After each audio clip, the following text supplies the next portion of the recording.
2016 says I just whipped your ass. Yes! You just made the list! Brock Lesnar. And hello, ladies and gentlemen, my name is Stuart Van. And my name is Joshua Plummer. And yes, we're back for our last, well, not review, in a sense, our last kind of piece of content for the end of 2021. And that's been a kind of thing for the last couple of years, or last 2 or 3 years at least, is we've done like an award show of some kind, or some kind of award show, or just an opinion thing. Was it? So the JSP Awards. So we've got, 9 categories I think we're going to talk about in this podcast today. So a lot to get through in a short amount of time.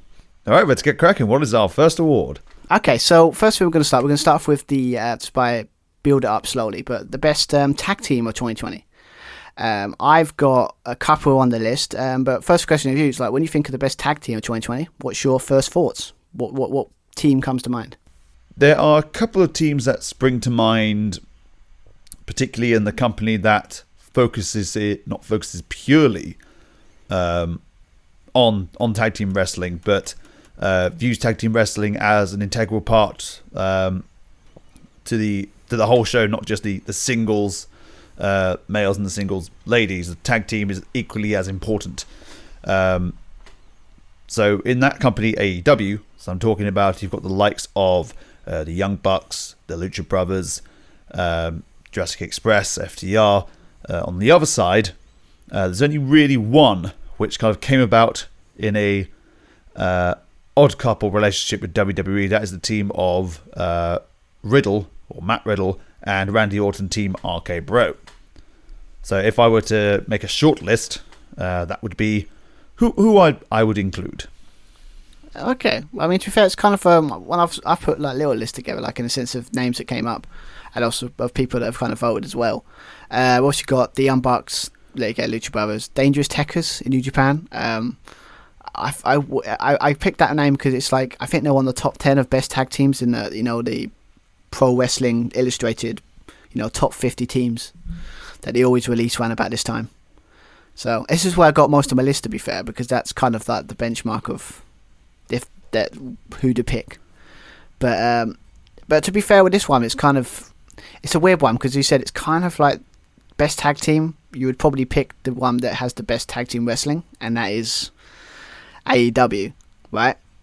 And the funny thing is, on these kind of on maybe the people that actually just sent me back some forms for voting. It didn't say go according to plan. Never does with us. Thank you for those who did submit your opinions. Yes, by the way. Thanks so much. It's really, really appreciated. But next year I'll be more on it. We'll figure something out there. But yeah, so people did. There's only one name that came up, and I guess would you disagree? I would the Young Bucks be the best tag team of the year, or would you say the Lucha Bros? Because I got to be honest, I just watched back their match at was it All Out, and equally as amazing. So I guess it's more personal preference than anything else. If we were doing rivalry of the year or tag team rivalry of the year, like, that could potentially be up there, even though they had that one match. Even though it was it happened twice in AEW, didn't it? Where we had in the same pay-per-view year on the same match, but obviously different situations. So in the tag teams, it was a ladder match with the Young Bucks and Lucha Brothers, and then the following year, cage match, as well as Kenny Omega and Adam Page at Full Gear. That was that number one contenders match, and then it escalated into the main event, from the opening contest to the ending contest. They're good at that, aren't they? Yeah, I think aside from the odd shoe thing on BTE, which is going a little bit too far for me, like every match that they've been a part of has been entertaining. I'm not a big fan of Brandon Cutler, but otherwise all the other matches, so Jericho and MJF was entertaining, as was their match with Moxley and Kingston. There's another good tag team which came together after a rivalry. That was a nice storyline. Shame about the barbed wire botch, but there we go. And of course the cage match, which was very, very spot fest. But if you're into that sort of thing, which I was for the, I guess, latter half of the match, Really kind of got into it there. And then now the new relationship with Adam Cole, baby. So I would say for me, tag team of the year is the Young Bucks. Yeah, I mean, if you look at it from storyline wise, but I'm thinking of like matchup wise, I haven't seen a bad match for them this year. I mean, really bad, like usually top notch kind of quality when it's like normally 9 times out of 10 of really good matches, really. So I think they've really stepped it up, I think, this year. Because obviously, when did they win the tag titles? It was one about early this year, was it? It was the year before when they beat FTR. Oh yeah, that was I think some people's match of the year. Like, so they've had it for so long, but they were killing it as tag team champions. Killing the business. When they actually, literally, I still want to get that book because it's really, I think that's really good. But anyway, it's a tough one because there's not a lot of it's hard to go with the situation of where else can you go that's got tag team wrestling, except for AEW, because obviously you got WWE, but like RK Bro, it has been good, but that's been more entertaining from a character sense, not really from a in-ring sense. I mean, it's still been good, but character-wise, that's been entertaining, and yes, and when that's the only real tag team that anyone really cares about. I mean, there's AJ and Omos, but that split up, don't they? They split up, and it wasn't not really a tag team. It was more like AJ, and then his muscle was Omos. Yeah, it just happens to be, yeah. But I mean, if we haven't talked about the Usos, but I guess they've so good a consistent year, but it's been more separate this year, isn't it? Yeah, when you think of the Bloodline, it's more focusing on Reigns, which is, I wish they were more faction kind of focused. Give the Usos a little bit more time, I guess, on the mic, like the work they were doing when they first turned heel, and they were feuding with the New Day, who they're going up against at day one. I'd like to have seen that a lot more, for sure.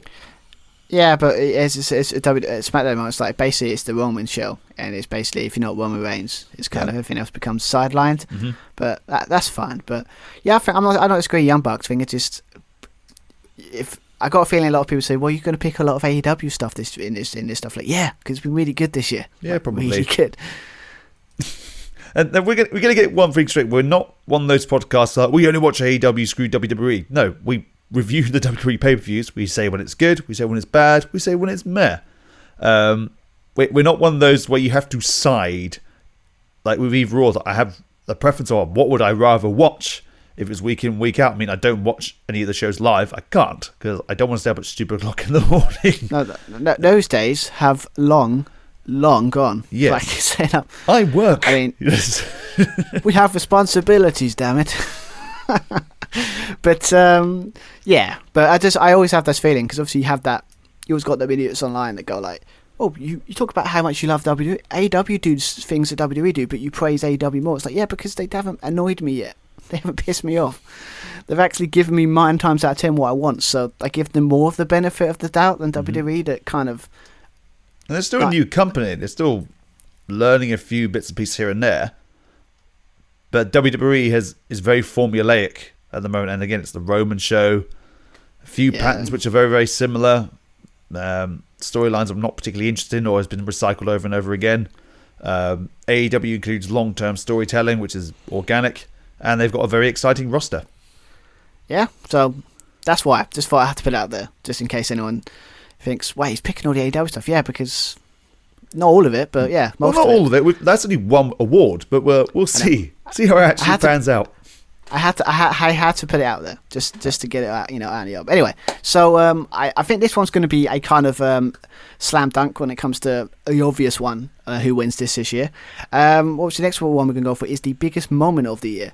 And I've got to be honest, this is pretty much, as I said, it's pretty obvious what one this is. I think it's AEW 2-0. Yeah. I mean, I've got a list of all the moments that I could think of, top of my head before we did this. Pretty obvious one when we won this. We've got Bianca Belair win the title at Mania. CM Punk returning to wrestling. Wink, wink. The Adam Cole and Bryan Danielson debut in AEW. Mm-hmm. Brock's return. Becky Lynch's return. AEW's tribute to Brody Lee. I think he done like a tribute show this year that was really nice. Big E win the WWE Championship. Ring of Honor go on hiatus and releasing all their wrestlers, and pretty much most of the WWE releases. Yeah, and of course Adam Page finally winning the AEW Championship. Yes, that's it's one of those moments that's like we knew it was coming, but it's just like for a very long time we actually got what we wanted, and it was an amazing feeling. But yeah, so I think with that, I mean the two I put on my list from that, I put the ROH releases of wrestlers, like moment, because that was a huge moment, but not always a positive one. But that's not beat around the bush. We know what one it is. It's CM Punk returning to wrestling, right? It's not. There's nothing close to it. It's the biggest thing. It was a game changer. It changed everything. It was probably the biggest pop I've ever seen in a long time. Yeah, I think that was the biggest pop I've heard probably since Edge's return the year before. And we pretty fanboyed out for that one when Edge returned to Royal Rumble for 2020. It was good times. But yeah, I mean it was. I mean it's just these are like good wrestling moments, but this is like it was like a massive shift. Like AEW doing really good, and CM Punk signed. You're like, oh yeah, that's a statement, and then followed by Adam Cole, and then also Bryan Danielson. I mean, it was just bang, bang, bang, wasn't it? Just constantly, just all these big names. You're like, crap, these guys are mean business now, type thing. But it was biggest moment because it was just like I watched that video how many times? I watched that speech promo how many times? It was just we've been wanting it for 7 years, and then how many times we've been disappointed, and how many times he said I won't be coming back, and then all of a sudden that music hit and he's out there.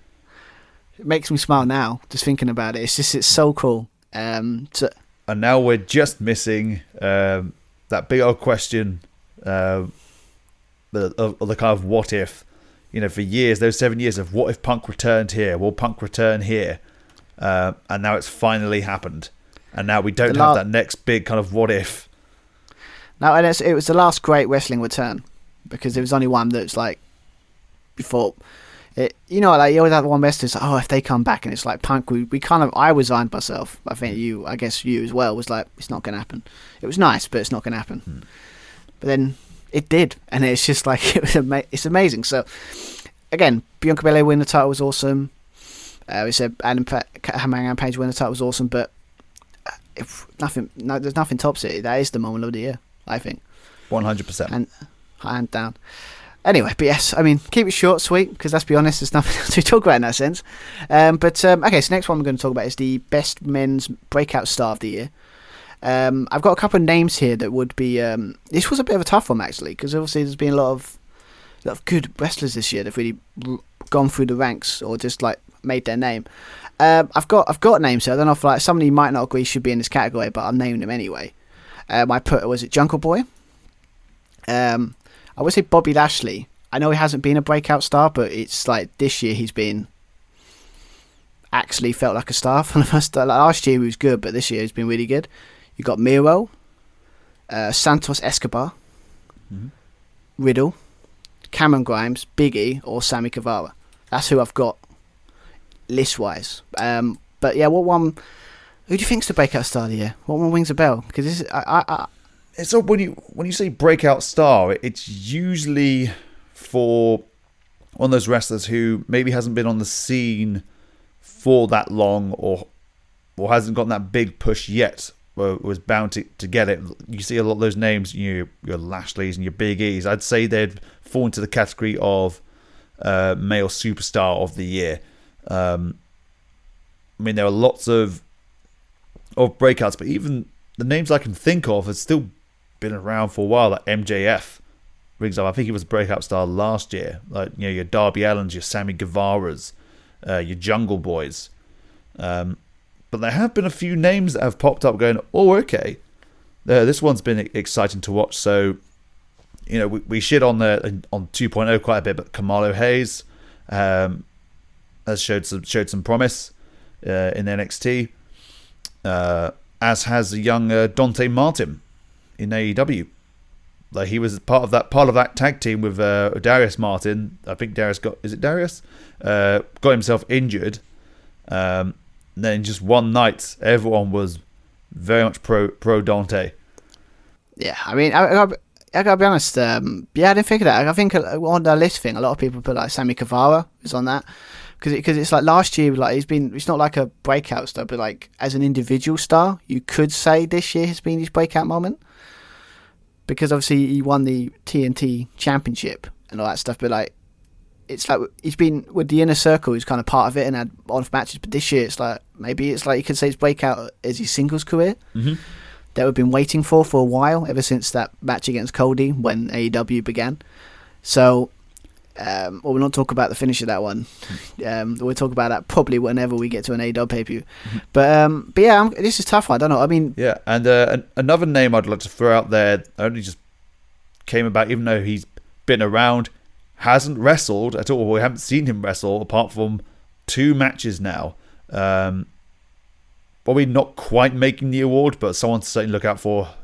Young Hook, who they've already teased him and Cody.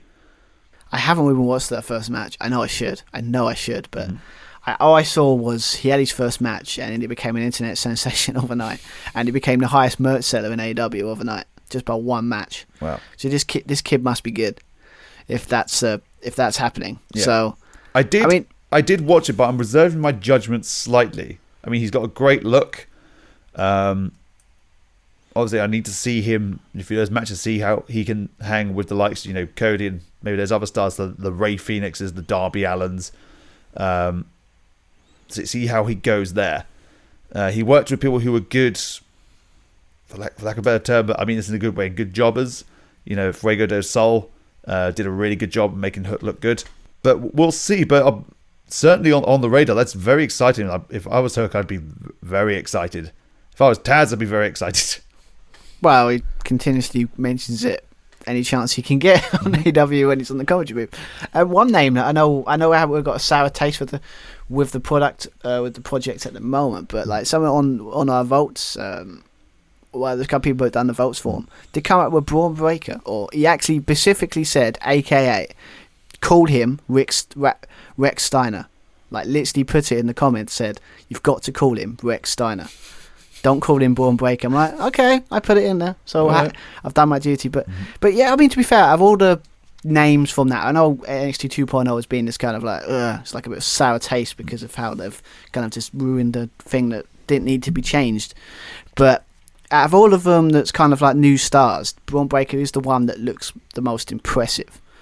But I think, is it because he's only been the tail end of 2021? Would you think he's a breakout star? Or do you think would that categorise that? If you know? Yeah, he came about very quickly as soon as that rebranding happened. But again, you can kind of see it as very much the formula of WWE. It doesn't look like it's brand. He's come about kind of organically.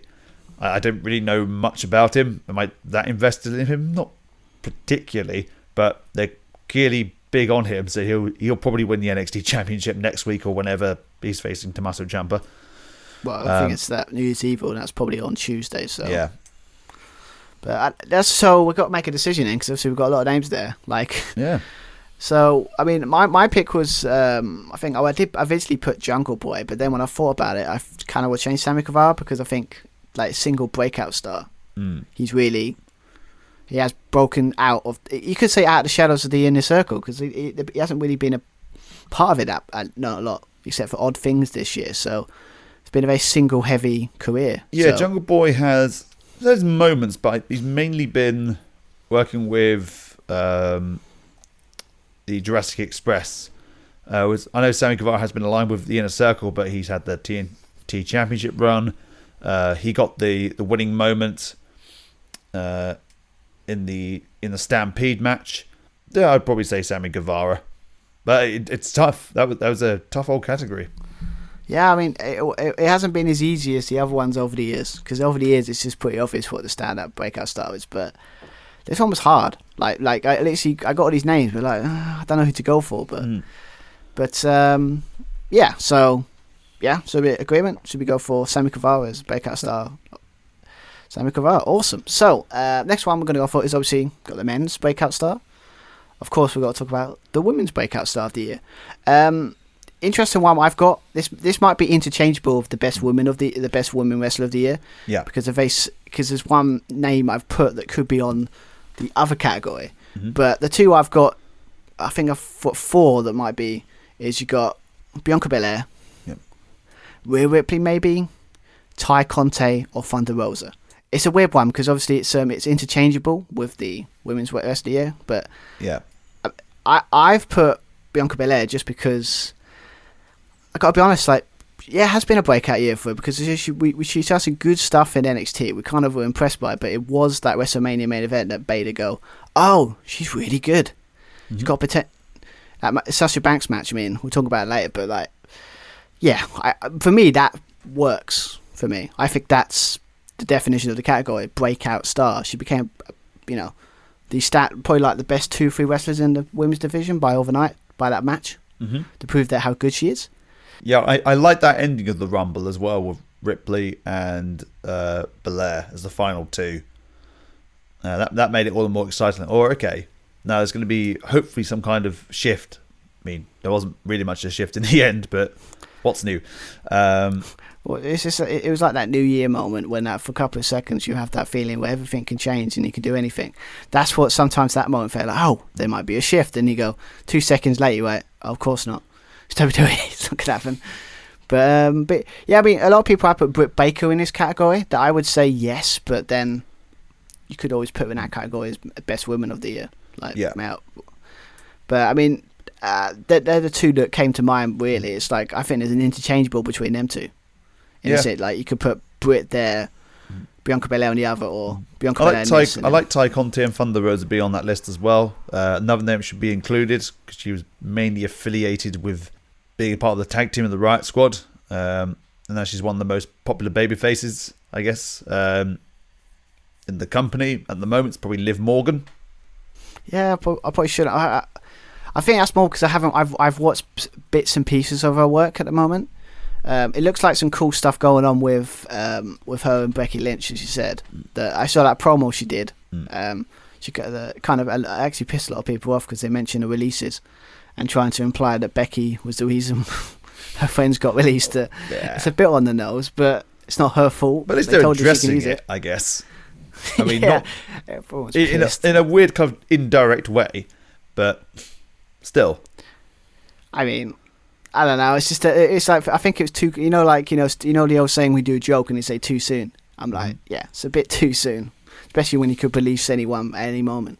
Yeah. But yeah, I mean, I put Ty Conti because I was in that match against Britt Baker. I was really impressed with how good she was. Like she's that match. Like also shows how great Britt Baker is that she kind of is the benchmark of AEW women's division. That if you can go well against her, you're going to do well. But I mean, as Thunder Rosa, I think her breakout moment is going to be next year. I still think she's taken that. She's the next AEW Women's World Champion. Yeah, the story makes sense. I think the story they're trying to tell, there's a story there, and I think, and also she's amazing in the ring, and obviously, yeah, I think the best 2 women wrestlers are Thunder Rosa and Britt Baker. So. But if they're going for potentially both women of the year. we'll talk about it later, but like probably the best women's match of the year as well. I think hers is next year. I think next year this would be an easier list because I think Thunder Rosa will be the one that wins it because they're kind of pushing her as like I think she's in the semi-final. Was she in the semi-final, the final of the TBS women's title tournament thing? Yeah, I think she's going to get Jade Cargill. She's going to get something. Yeah, another one who could have potentially making the breakout shortlist as well. She has a fantastic look. I think she's decent on the mic as well. Yeah, I mean, I have to admit, she's been impressive in a sense in the ring, but I haven't seen much of her in the ring.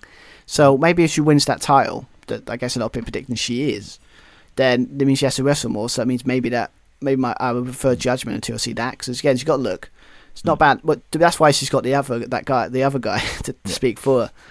You know, it's but I think again the next year it might be a thing between Thunder Rosa and Jake Cargo in the breakout maybe.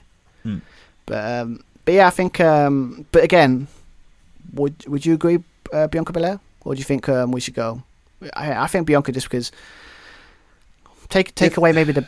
Sorry, yeah. Yeah, if Bianca Belair had kept the title for the entire year, like no doubt Women of the Year, but she was derailed by SummerSlam.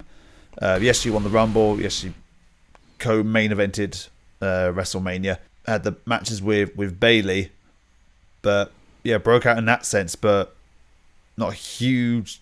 Didn't change, I guess, the landscape too much. I don't think, and she wasn't given the opportunity for the entire year. I mean, after SummerSlam, it kind of petered out a bit. Yeah, but that's bad booking. WWE, Yeah. it's always. So who should we go for then? Who you up for? Who do you think we should we go for? Bianca Belair, or do you want to? You got another name in mind? Something. Well, Italia Conti was kind of like short-lived. I didn't really follow too much, although she had a really good record. Once again, I'd probably go with Bia or Morgan for me. That's good. That's good. It's what happens when you got to do it on the flight. What's we got? Let's go for, since you said it before, I'm happy with Belair. Okay, I mean, but I said was it a close second? Definitely Liv Morgan, I would say. Close second, I'd say Liv Morgan for sure. Yeah, I'm intrigued to see that match because I've got to be honest, it'd be interesting. Again, haven't seen a lot of her match-wise. I've seen that she's got good stuff, but I mean, I'm guessing they're putting her against Becky to see what she can do, I guess. Yeah. So There we go. WWE have won the award. So shut up, Marks. We're not completely horrible. Unfortunately, I've got a feeling this next category is pretty much another slam dunk here. Best Wrestling Company of the Year. AEW, moving on. Pretty much. I mean, I got AEW, WWE, NXT. I should put 1.0 because you count 2.0 as they're separate things. Yeah. And I did put Impact Wrestling as well because I've done pretty good. I guess if you're watching that, I guess you haven't really. No. And obviously, one of our voters that put in a answer did put Game Changer Wrestling or GCW. Mm-hmm. That, to be fair, they have in the sense that people are starting to notice them now.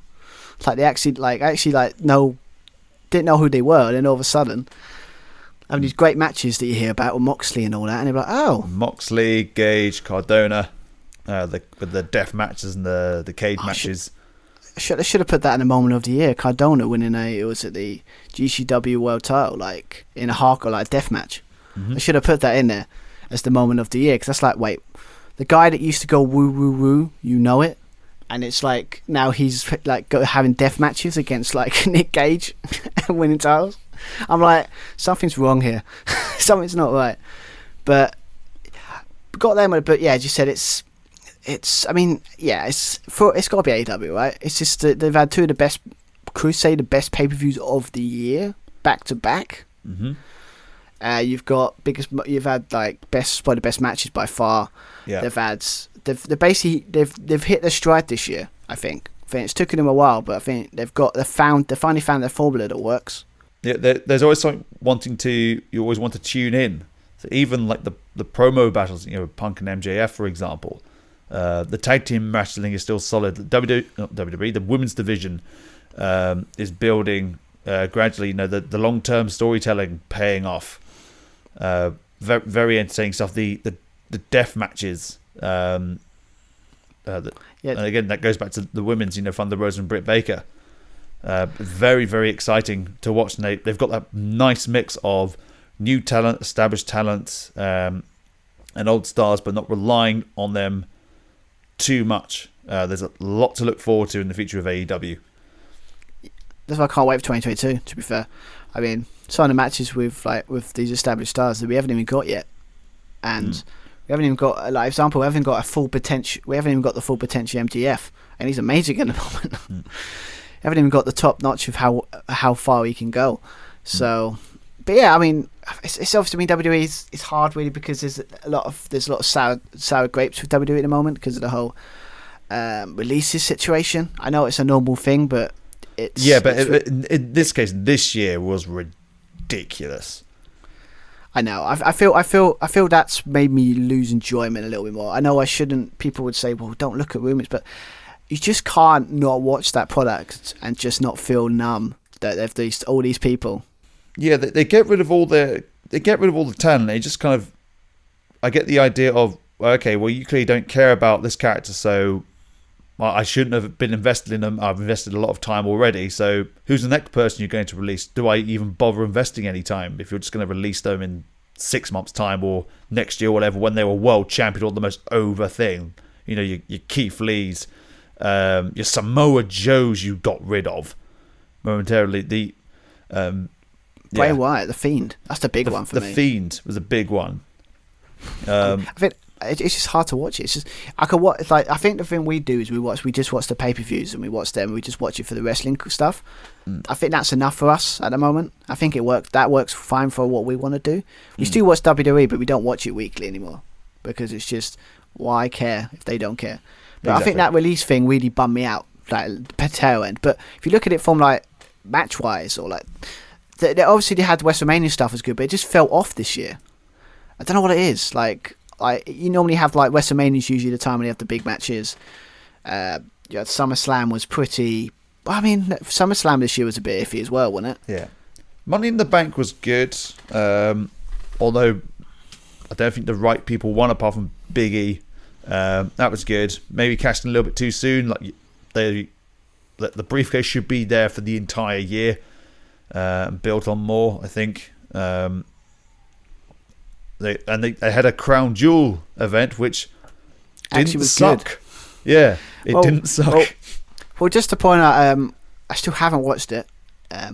I was tempted, very, very, very tempted to go back and watch that Hell in a Cell match between Seth Rollins and Edge, because I've heard that was amazing. Yeah. But I don't know. It just it's just like it's the perfect example. Prince was getting in the way of just a good wrestling show, right? Because like I wanted to watch it, but I can't. I just can't watch the Saudi Arabia show. I just can't do it. The damage has been done. Yeah, it can't be done. I mean, but yeah. But except for that, to some people, that's the best show they've done this year. But I don't know. It's just, it doesn't feel like, I don't know if it's just sour taste this year. It just felt like I can't really like escape what you've done outside the ring for what you do inside. That's made it hard to watch. But yeah, of course, WWE was on the list of NXT.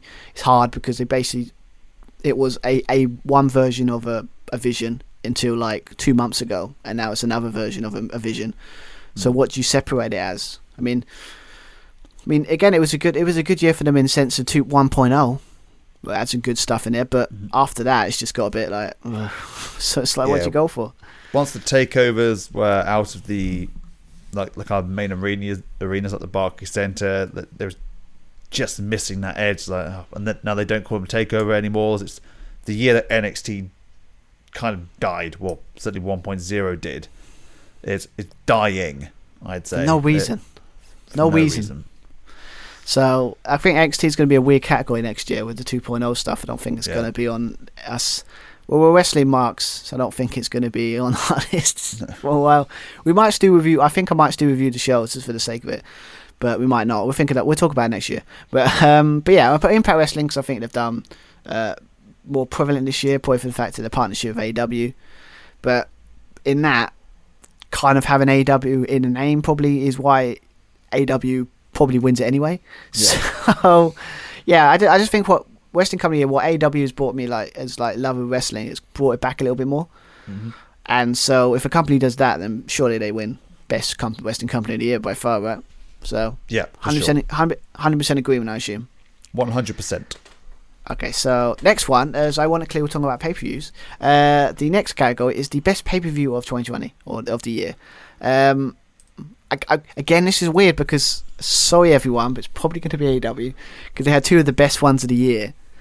I've got a couple of names here. I've got probably Takeover 36 was probably the best NXT Takeover. Would you say, or do you think Stand and Deliver Night 1 or 2 would be on there? Stand for and NXT? Deliver were pretty good. With 36, I think he had a good card. Didn't quite live up to the hype apart from one match, but we'll get into that towards the end. That late one. Yeah. For me, it was it's out of the two pay-per-views for AEW, the final two before the end of the year. First is in September for All Out, and then followed by Full Gear. which was in November.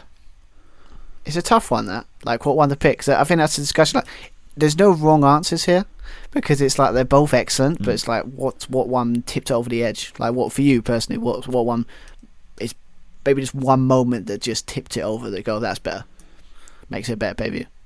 I think if you're looking at the climax, I guess, of the show, it's up with All Out. Obviously, you had CM Punk returning and having his match with Darby Allin.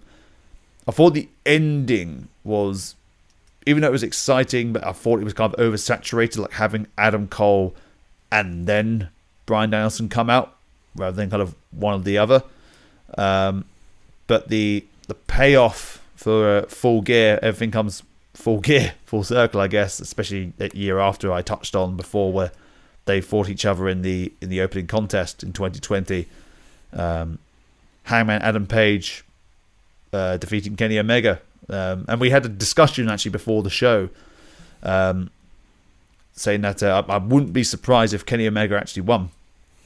And continuing on that story. So seeing, like, not knowing where it's going to go, even though it made probably more sense to put the title on Hangman. Because Kenny Omega had held the title for nearly a year at that point. Yeah. Well, it's around about this. It was about nearly a year, but 300 plus days, as far as I'm aware. Yes. But he won it in December of 2020, so Yeah. Look at the cards. So let's look at chronological order. So actually, I've got Full Gear up in front of me, so we may as well do that. Opening contest: MJF Darby Allin. Lovely. I mean, great counter exchanges, like from the get go, and that story. I can beat you with a side headlock takeover, and he did. And he does. The final between Danielson and Miro, the Falls Count Anywhere match, where it's just a lot of spot fest. With Christian Cage, Jurassic Express against the Super Click. There's only really, I guess, kind of two duds on that match. Was Cody and Pac, Malachi Black and Andrade El Idolo. That was a Fatal 4-Way. Okay, that might have been like interesting. But yeah, Cody and people just booing on Cody. He's like, oh Christ! And they don't acknowledge it. I mean, it's going to be interesting to see. Yeah. Now he's won that, whatever it's called now, because it's TNT. But I mean, we're not even talking about CM Punk and 10 minutes of just them just beating the crap out of each other. Yeah. I mean, that's amazing. And I love that as well. The long story with Inner Circle and American Top Team. I don't think that quite lived up to the hype. I wasn't big on American Top Team anyway. I don't think. Apart from Ethan Page and Scorpio Sky, I don't know much about. I know Gio dos Santos and Andrei Arlovsky, former UFC heavyweight champions, like legitimate badasses. So every respect for them. I think Dan Lambert actually did. I think initially he did some good work, kind of on the mic, being very kind of obnoxious, and then he kind of went into like not hyperventilating, but that kind of mode. Where it's like, no, I don't want to wrestle, and kind of like chicken shit kind of heel. That kind of station, no. I mean, I would ask the question. I mean, if we're just getting it quickly anyway, it's like, should he be with Scorpio Sky and Ethan Page? Like, they don't need him. They're both good talkers. Yeah. Do they need that propping up? If he was with somebody else that needs a propping up, like Taz with all the wrestlers like that in his group, makes sense, because some of them do need a bit of propping up, like promo wise. But like, Ethan Page is freaking good on the mic. I mean, did you see that back and forth with that when he went against Darby Allin? Back and forth between them was very good. Yeah.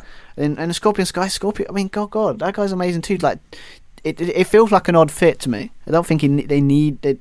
It doesn't enhance them in any way. It just makes them, it's a thing. No. But American Top Team, Junior dos Santos, Andrei Arlovsky need Dan Lambert. I don't think Ethan Page and Scorpio Sky do. No, I don't know why they're, but yeah. So, but again, it's an interesting one, because obviously I have a lot of people put All Out, but I think that might be a lot to do with probably because obviously you had the probably best tag team match you've ever seen against the Lucha Bros and the Young Bucks. You had obviously, I think I would say this CM Punk Darby Allin was pretty good. Chris Jericho MJF. I think that was actually that was when I start thinking, oh crap, yeah, MJF can wrestle too. And then obviously he kicks it off with the Darby Allin one, and the pay-per-view next. It was crazy, but yeah, I think All Out. I think it's again as pay-per-view people are going to go for, maybe, I think we might do as well, I don't know, is because of the debuts and returns. And the debuts and returns, Punk and Darby, the cage match. Again, the Ruby Soho, of course, there was a lot in this pay-per-view. I think Britt Baker and Chris Statlander was good too. The only kind of real dud probably I didn't really care about was Paul White and QT Marshall, and that was really high up the card.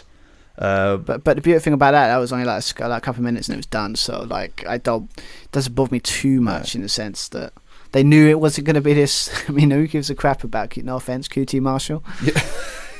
He's a glorified jobber, mate. He's not. Yeah. And that's fine. Mm-hmm. Everyone's got to have one. Everyone's got to have the glorified jobber. Yeah. But basically, he's got his own version of the jobber squad. Mm-hmm. And there's nothing wrong with that because he gets on the cards, so everyone's got their place. Yeah. But yeah, I think they're between these two. Obviously, I put 36 in there because obviously, my God, boy, any time Walter and Dragunov go against each other, it's probably going to elevate any card. Mm-hmm. So I mean, good God, I mean, he had Adam Cole, Kyle O'Reilly 3. The last appearance of Adam Cole on NXT television, or WWE television at least. So a moment in that, but I wouldn't be amiss if you don't mention Crown Jewel because it did have some cool moments. Even if we didn't watch it, but we knew what happened. Yeah. You had amazing match between Edge and Seth Rollins, and probably the best Hell in a Cell match people were saying for a while. It actually felt like a stipulation that deserved it. Yep. You had Finn Balor versus AB Woods was pretty good for the King of the Ring final. Becky Lynch, Bianca Belair and Sasha Banks, again, probably was good, of course it is. And then obviously Roman versus Brock was very good as well. But out of the two AEWs, I probably wouldn't say it's going to overshoot it, but as WWE pay-per-view in general, I would probably the best of the year, by far, I would say. The only one we could just have a standout card. Yeah. So what are we going for? Are we going for All Out or Full Gear? Oh, it's a tough one because personally I want to go All Out, but then when you're talking about Full Gear with the moment with Adam Page, like but everyone that's provoked with has gone All Out, but I don't know how we're going to solve this. Well, it's going to be a tough one. Okay, that's okay. Let's try and define then. Best pay-per-view. Would you define a best pay-per-view from top to bottom, best like matches top to bottom, or by what best or stand-up moments? You need both. That's the thing. All matches need to be solid and have standout moments. I guess there's only really one, dud match on the All Out, and that was QT and Big Show. So I guess on that basis. But again, it's just to point out, I'm very tempted to go both, but then we've got to have I really hate doing like the shared winners because I think it's got to be defining. Yeah. Got to have one winner, right? I think we should go for All Out just because a lot of people like if it wasn't for All Out, I think Full Gear wouldn't have the momentum it had. If you know what I mean.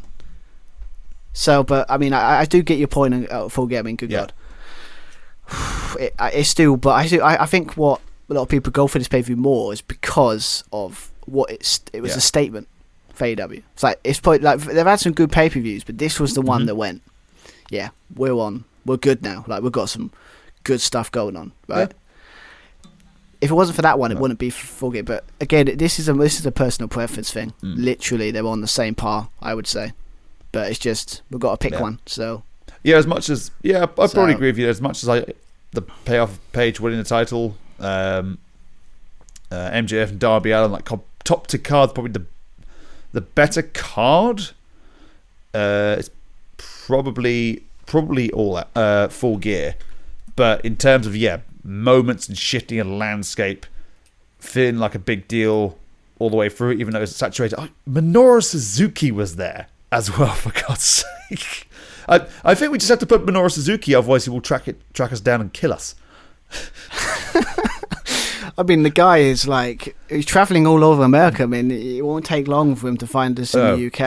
I'm just going to put All Out for the sake of saving my neck. We're just like we've got to save our ass. But I mean, good God, I mean, we've got to talk about best matches at some point when we get to that point. We've got to bring that match up because I don't want any. Can people stop chopping people as well? because it's like every time I see someone chop someone's chest, it's like I feel bad. I just feel about it because like I don't like they hurt like really bad. But we'll get into that bit. But now I think we've got 3 categories left. I think unless I've missed one. I'm going from my own list, so if it's messed up, it's my own fault. You. So, well, it wouldn't be the end of the year without damage to you, would there? So, it's maybe I have to mess up just so we can get that in. Maybe I need to. But okay, now we're getting to the business end. We've got 3 more left. So we've got next one we're gonna look at is the best women's wrestler of the year. Obviously we touched on it with the breakout star, but again, a lot of these names I kind of just took off the the wrestling, Pro Wrestling Observer kind of top 50 or top 100 list because it's really handy when you got to pick someone because they basically do all the work for you and then it's just personal preference. But yeah, the ones I've got for was it long name I got was it Bianca Belair, obviously, Britt Baker, the Impact Women's World Champion. Can't pronounce her name. Terrible, I know, but I don't watch a lot of Impact Wrestling. Is it Perusa? Yeah, that's it. Yeah. She's been holding that division. Thunder Rosa, Sasha Banks, Io Shirai, but haven't really been seeing much of her this year.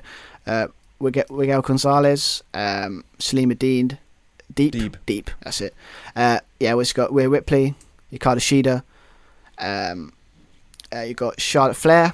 You got Kaylee Lee Ray from NXT UK. Becky Lynch. The current names I came up with, that's on the list. But there's kind of a clear winner, though, on this one. I would say, because obviously we said before, it's like it swaps between 2 women's wrestlers here for me. We chose Bianca Belair. It's got to be Britt, right? It's got to be Britt Baker, right? Yeah, I have to agree. She's fantastic on the mic. She's made so much of an impact that, as Punk put, that MJF has been replaced by her as one of the 4 pillars. Which is there's truth to that, even though there's probably 5 pillars. You'd probably say it doesn't work on a t-shirt. Matches with fantastic promos, against Ruby Soho. That was really entertaining. Matches with Ruby Soho, the lights out match with Thunder Rosa.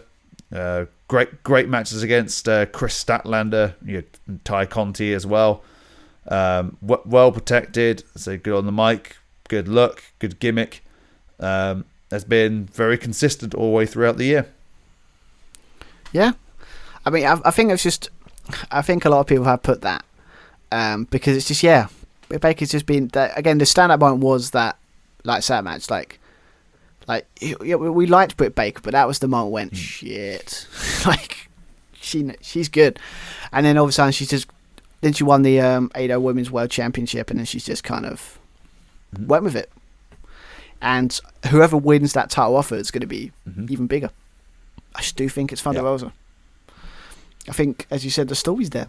I think there's got to be, Britt Baker's got to be a situation where the only person that's beaten her this year in her title reign is Thunder Rosa.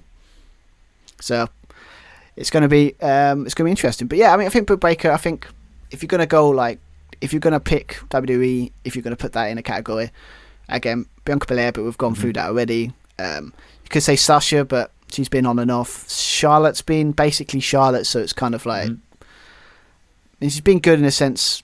Yeah. I don't know. Weird one, Charlotte. Becky hasn't missed a step. She's come back. I think actually her coming back as heel was a good idea. Shame about the way it went down with the title change at SummerSlam.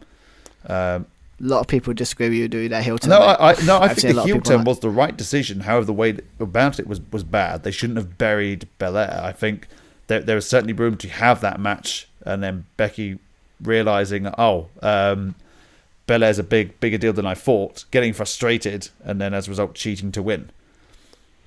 That would have been a better way to go about it. It comes about a bit more organically, because everyone was calling, everyone was calling, we want Becky, and then everyone starts booing. Now she has incentive to go, well, you wanted me back, I'm here now. You're ungrateful little bastards. I'm a bad person. That's like, I don't know. It's just it. I get it if you like. I mean, it's just speculation. I mean, but for a lot of people, it's like I get it. They're kind of done it. Ironically, they done a Seth Rollins on us, where like when Seth Rollins came back, we want Seth Rollins. We want him to be a face, and he came back and he was a heel. You're like, but that was that bums out. It was. Bear in mind, they want the story of Belair still being the face, again, which is still the right decision, I think. Whereas when Seth Rollins came back, Roman Reigns was the face, and it was like, oh, you must like Roman because he's the next big thing. He's the next Rock, Austin, Cena. He's the hero. But everyone wanted to be face because we really like Seth Rollins and we didn't like Roman Reigns. It wasn't the case of no one liked irony of Bianca Belair. People like Bianca Belair. Different context, you know. I know, but it's like in this definition of like you came back and then we're wanting one thing and they say nope. But apparently, what I loved the Becky Lynch things. 1 minute there was rumors saying she wanted to be a heel. Then she does an interview saying it's the company that wanted to be a heel, and I'm like, I don't know what to believe. But I mean, to be fair, you're always going to get a good match from Becky. So the character thing is kind of she'll go back to face eventually. I think at the moment they need to do heel, but yeah, I think hands down, Britt Baker is the best women wrestler of the year. I don't think there's any dispute. I was just about to say dispute, and that is undisputed. Kind of pun intended. Oh, yes, love it. Yes. Don't be surprised if next year on the Tag Team of the Year, Red Dragon or some variation of them three are going to be on that Best Tag Team of the Year. I can't be the only one that's just really excited to see Red Dragon, them three together, and the story potential friction between them and the Young Bucks. Yeah, I can't be the only one. I mean, that Red Dragon with Adam Cole and Kenny Omega and the Bucks, that would be a 6-man tag I'd love to see. Oh, yes. Whenever Kenny Omega comes back, so I got a feeling he's going to be out for a while because he was running on like an injury for that Adam Page match and a concussion, I think, or something bad. He's gone through a lot of stuff, that guy. He's done a lot of matches. And the funny thing is, that's a great segue to the next category. I can do segues too. I know you're good at them, but I can do one or two now and then. Very good. I'm not too big. I'm not completely terrible. Anyway, but yes, next category was obviously the best men's wrestler of the year. This is a weird one because obviously the top two who got the Pro Wrestling Illustrated kind of top two was Kenny Omega and Roman Reigns. This is a tough one for me because it's like, again, it's definition of what you think best. Like, if you go by best character of the year, like kind of thing, you could say Roman, but you could say Kenny throughout the year of his title reign has been all over different companies. Yes, and but then I don't want to hold that against Roman because it's not his fault because WWE don't do that. So, but again, I think a situation of like, I think personal preference. They're the two I think of. I mean, you've got to bring up Bryan Danielson. He's like, I don't think he's in that category this year. I think he is. What, Bryan Danielson? 100%. Interesting. I'll explain why. So, when the Royal Rumble came about, their kind of favourite was Edge. You know, Bryan Danielson did that promo talking smack, going, the one thing I haven't done, and this is when it was teased like, I don't know how long I'm going to be doing this for. I've never won a Royal Rumble. It's like, oh, okay, he's on the list there. He could potentially win the Rumble. He didn't. Then he went into the Chamber. He had Roman won, or had beaten the title won, beating Roman, was screwed out. Went to Fastlane, screwed out again. And as a result, they had to change the title picture and have one of the most anticipated triple threat matches in a while. They could have gone either way with it. They could have had Danielson winning the title, Edge winning the title after 10 years. After 10 years of his last WrestleMania, when he was the world champion going into it. It was all set up. What I love about that match is you didn't know who was going to win. It was that first time in a very long time that you actually had three compelling characters and compelling story that whoever won, everyone would be happy. And then Bryan Danielson putting his career on the line Shame it wasn't on the pay-per-view. And he went, and then he arrived at All Out, undermining Adam Cole's return slightly. Came in, squared up with Kenny Omega. We had that dream match straight away. Hot crowd, great venue, 21,000 in attendance. Danielson looked great. Like, first match, 5-star. Then he went on to become number one contender, beating Miro, Lance Archer, Eddie Kingston. Good matches, solid matches there. And Hangman Adam Page, they just went 60 minutes. And that's the first person to take Hangman Adam Page. And I think the first 60-minute in AEW. Like, you could say you got Punk, his arrival, has changed the landscape. But honestly, Bryan Danielson's arrival, like, changing the landscape of the title picture in WWE, but also in AEW as a whole. That's huge. When you put it like that, it's pretty open and shut case then, I guess.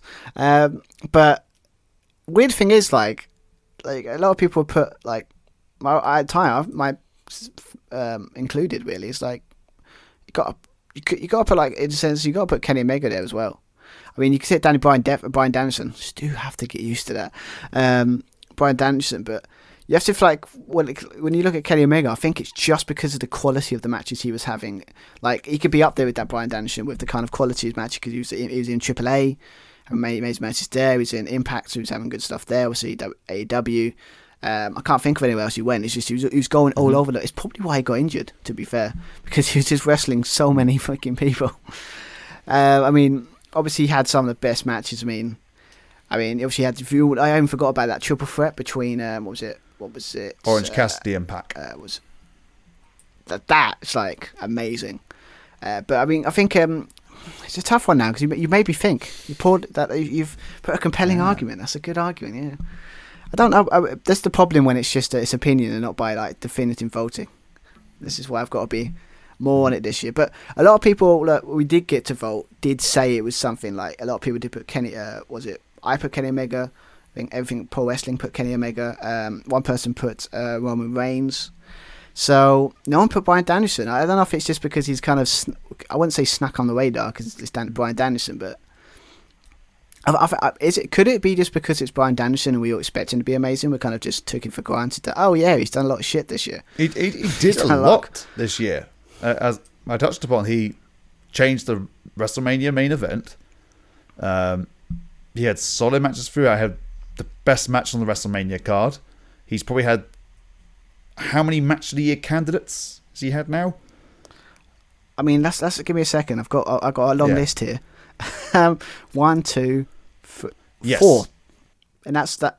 Yeah, 4. So I got to be honest. This might be the first time in a long time. If actually do it wisely. Changed my mind. Yeah. I think you're right. I think Bryan Danielson is. When you put it like that, it's a good point. Yeah, you know what? I was going to put Kenny Omega, and Roman Reigns is Roman Reigns, but with funny thing about Roman Reigns, it's like, I think, like, was it last year? He had a better year last year, didn't he? Roman Reigns. For sure. I just think this year it's kind of been more the same, so it's kind of felt a bit. I mean, he had them good. He had them good matches with KO. I think that was this year, pretty good. I mean, obviously the good ones against Brock was pretty decent. The main event at WrestleMania Night 2 was brilliant. He's still doing good matches, but again, when you put the Bryan Danielson thing in perspective, it's still good, but Bryan Danielson's just done a little bit more. With Roman, we've kind of reached, I think, the potential of where it can go. I mean, unless The Rock appears at WrestleMania, I don't really know. I don't really know who he can really go up against. For Kenny Omega, he's had better years in New Japan. Probably. I know, but I think it's because this year was finally we lived up to the potential we all thought he was. Like, we wanted him to be. I think this year, so I think that's why a lot of people picked him, because it's like we got Kenny Omega of old, kind of like the big best bout machine, and he proved it by going to other companies, becoming the belt collector, and just going to have great matches in other companies as well. And keeping in mind that Danielson did this all on his own. So Roman Reigns had the Bloodline and Paul Heyman to help out on the mic and other bits and pieces. Kenny Omega had the Elite, and he had Don Callis. Danielson was on his own. Did it all on his own. This is a situation we go, we get it. Didn't need anyone to read for him or like wrestle to make him look good. Didn't need anyone on the mic to assist him. If this was a court of law, the judge would say, "Stop it, we get it." You're right. You're 100% right. Yes, I think with the first one of these, we kind of disagree, but we changed. So yeah, I'm up for that. I'm gonna say yeah. I'll go with your decision, like your one, Brian Dowson. You've convinced me. Very good. So, but yeah. So there we go. So we've got through we're near the end. We've got the last category. You could say the big one that everyone really talks about when you do any list or anything when it comes to any awards. The first thing you always think about is, what's the best match of the year? What is the best?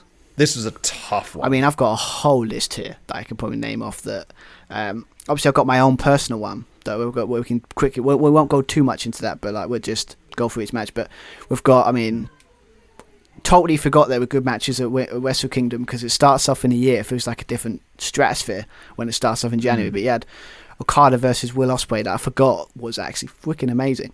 You had we forgot about Walter against Tommaso Ciampa was great. You had what else we got? The triple threat at the WrestleMania we just talked about.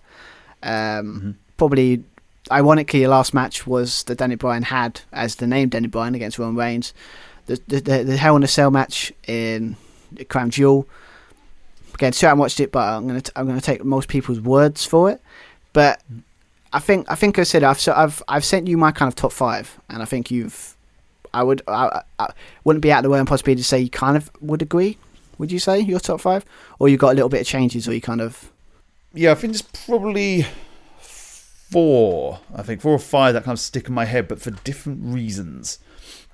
So I think last year I can't believe it was between 2. It was either Ilya Dragunov or it was Omega and Page against the Bucks. I think we went for Omega Page and the Bucks because of the live crowd element. Did we? I'm sure we went for the. Or was it the other way around? No, because there's no live crowd and they completely changed what professional wrestling could be or should it be. I think we picked the Dragunov Walter match. If I'm sure we did. Yeah. Because again, it's just that match was just brutal. Yeah, I watched that second match. I rewatched it again yesterday. Absolutely brutal, but I do have a gripe with it. Oh, right, okay. About halfway through, there was a spot where Dragunov goes to the top rope, and you can clearly see Walter calling an audible. Oh no! Telling him to go to the top rope. I'm like, oh, for God's sake! But how does that work? So that took me out of it for the next 5 minutes, and then another chop or so later, or powerbomb, whatever it was. Like, oh my God! Like, you can just see afterwards the welts, when Walter's grabbing him by the throat and then chopping him. Top of his chest as well, literally, what we love about Dragunov is just he's the perfect foil for Walter. Yeah. Anybody else takes those chops, they'll be done. But it's like that's what I love about this match. A lot of people said I would say the first match is probably a little bit better.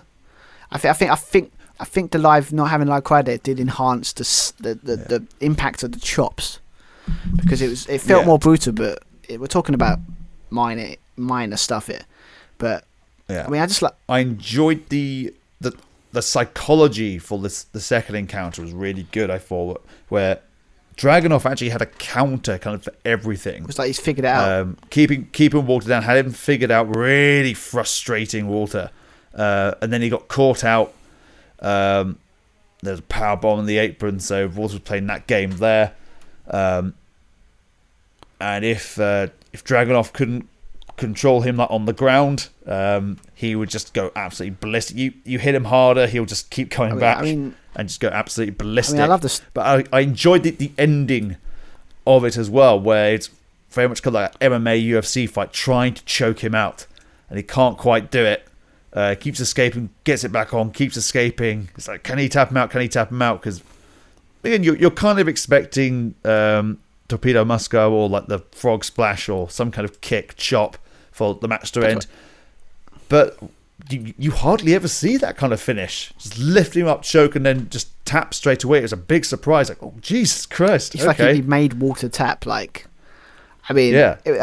What? That is that is dominant. I mean, and I love the story as well for being up. That is a statement. Cause yeah. I was watching not watching a lot of NXT UK. I probably should, because a lot of people are sitting there saying it's like it's just 1 hour, just great wrestling. It's just and for no NXT now, maybe that's might be our call to arms when it comes to that kind of style of wrestling. But yeah, the story with that was like he had, was it Dragunov had was it rage issues, motion control issues, where like some pissed him off and he got too, and he couldn't stop himself from like, was it, they controlled his rage as they called it.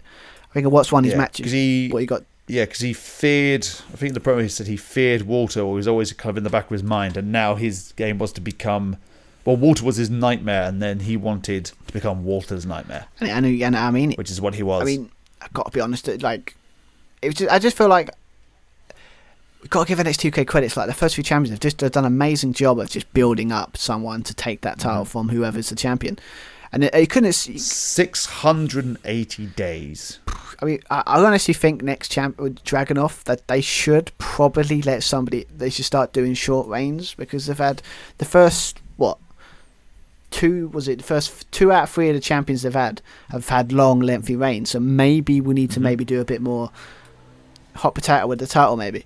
But the funny thing about that, I didn't feel like they didn't care or didn't watch. It just felt natural because Walter's so good, and I don't think I've seen a bad Walter match. Maybe not NXT UK at least, but it just felt right, and I think it's fitting that it felt like it was a close of that story, but also it's quite fitting that it was the close of the NXT we knew and love.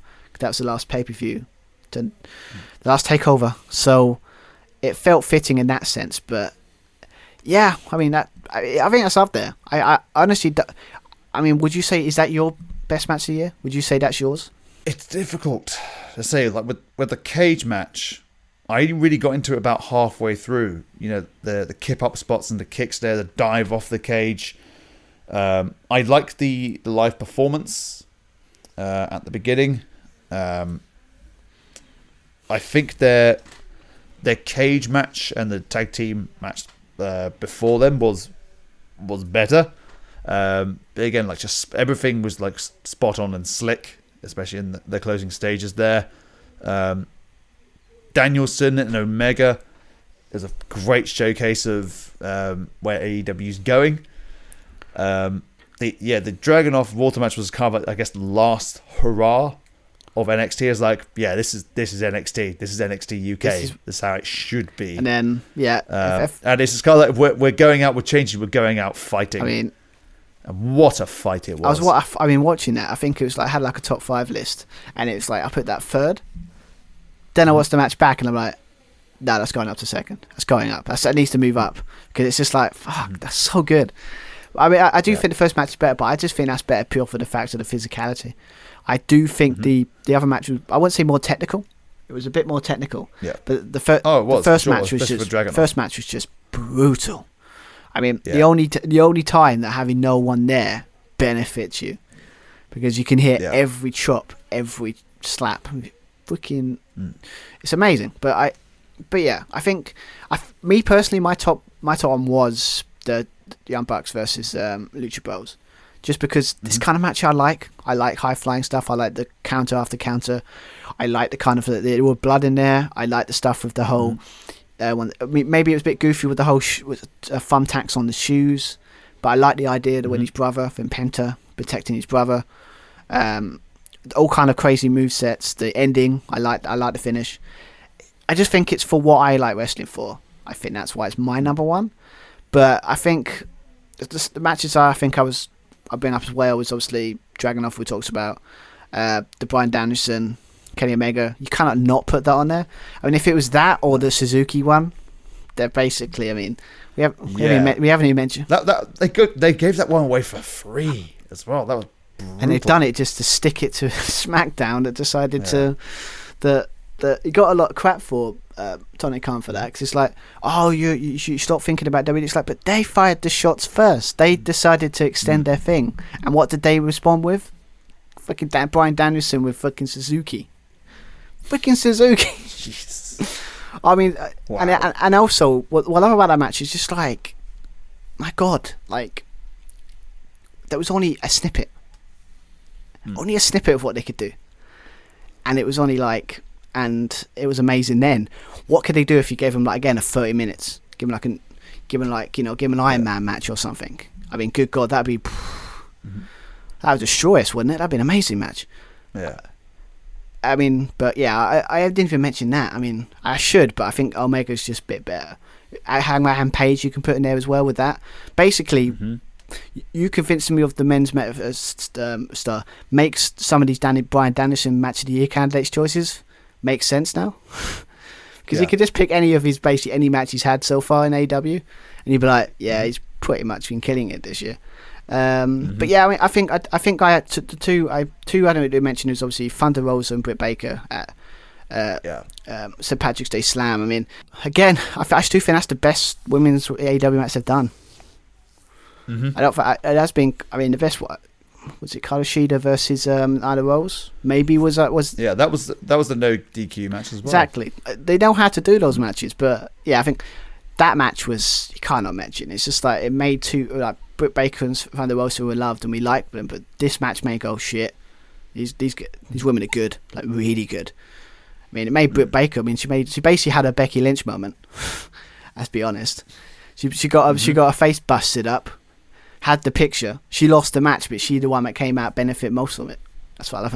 I love about that. So got to have that, and obviously I've got to put Sasha Banks and Bianca Belair because watching that match back, it is as good.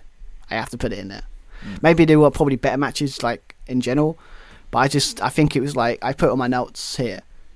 The only WrestleMania match that, except for maybe the second match and then second night, that felt like it was what WrestleMania should be about moments. Yeah, and it had the and it had the match to boot, if they say.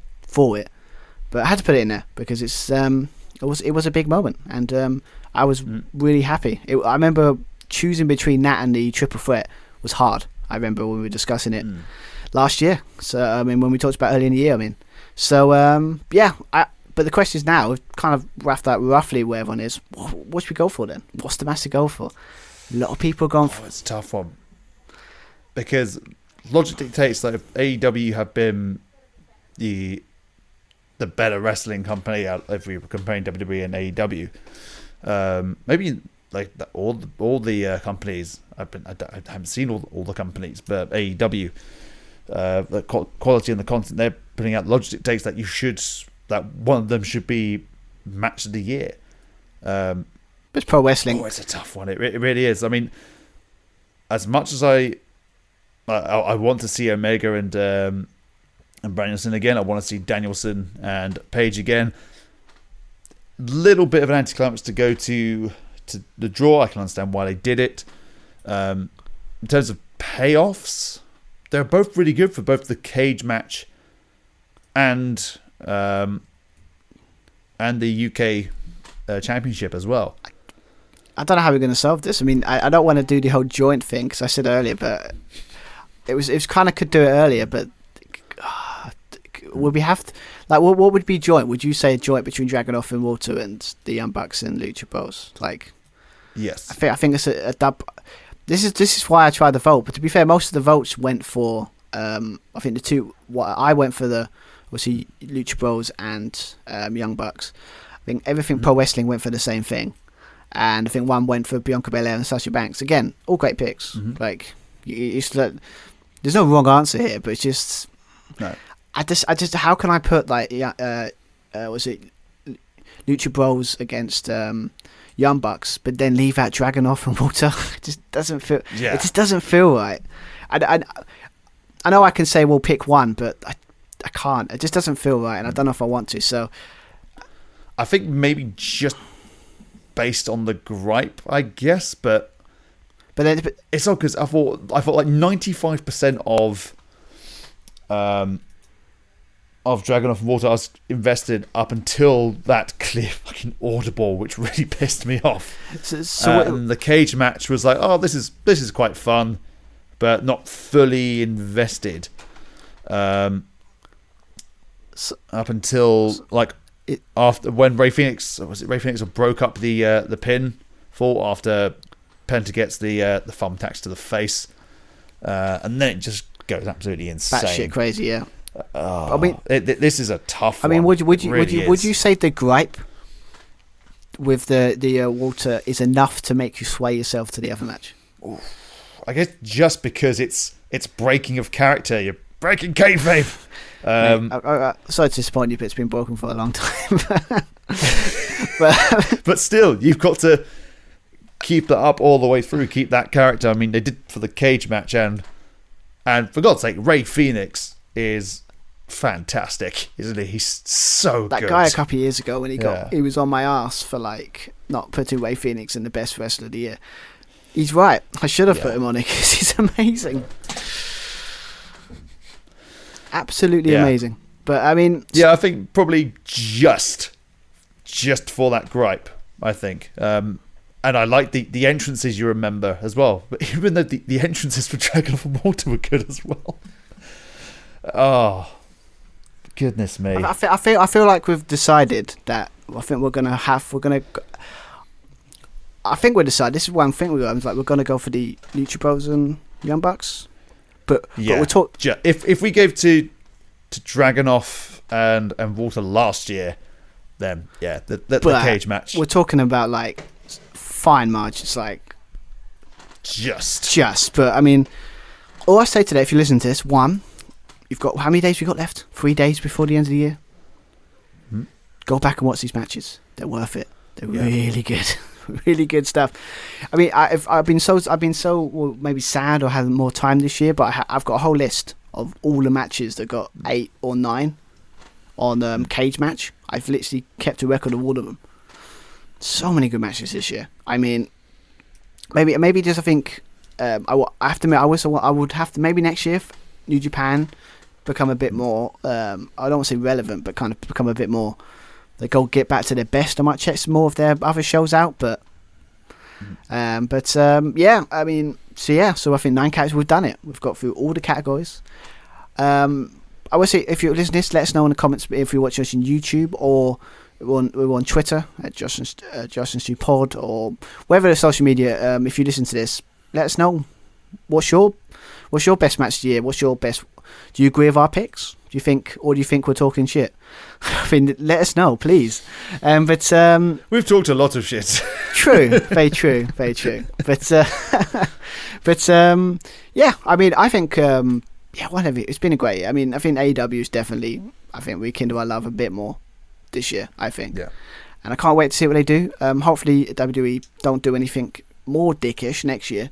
Let's hope not. But it's WWE. It's going to happen, right? It's bound to happen. But yeah, so I hope you enjoyed.